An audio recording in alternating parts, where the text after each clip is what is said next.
নমস্কার বন্ধুরা, আমি হৃদয়। তোমাদের সবাইকে স্বাগত জানাই তোমাদের প্রিয় ইউটিউব চ্যানেলে। বন্ধুরা, তোমাদের যদি কারো টেকনো মেন সল্টলেক এই এক্সাম সেন্টারে এক্সাম পড়ে থাকে, তাহলে এই ভিডিওটা অবশ্যই তোমাদের জন্য। এই টেকনো মেন সল্টলেক সেক্টর 5-এ আপনি কিভাবে পৌঁছবেন হাওড়া থেকে, বিধাননগর থেকে বা শিয়ালদা থেকে, তার সম্পূর্ণ তথ্য রয়েছে এই ভিডিওর মাধ্যমে। বন্ধুরা, হাওড়া থেকে পৌঁছানোর জন্য আপনাকে প্রথমেই হাওড়া স্টেশন আসতে হবে এবং তার পাশে যে বাস স্ট্যান্ড আছে সেখান থেকে S12 বাস ধরে সেক্টর 5 বা মেন সল্টলেক বললেই এই বাসে S12 যে সরকারি বাস রয়েছে এই বাসের ভাড়া মাত্র 11 টাকা, কোনো ড্রাইভার 10 টাকাও নেয়। তো এটা TCS গীতবিতান যে আছে সেই তারপরের স্টপেজটাই মেন সল্টলেকের এক্সাম সেন্টারের স্টপেজ। এখানে হাওড়া থেকে আরও সেক্টর 5-এর বাস আছে, 218A, 218 এই সমস্ত বাসগুলো রয়েছে।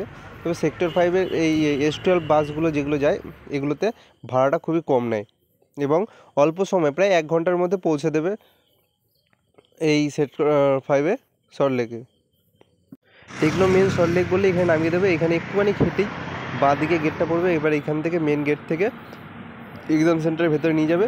ভেতরে ব্যাগপত্র রাখার জায়গা রয়েছে, সম্পূর্ণ নিরাপত্তাভাবে রাখতে পারবে। বন্ধুরা, আপনারা চাইলে শিয়ালদা থেকে বা বিধাননগর থেকেও এই সেক্টর 5-এ আসতে পারেন।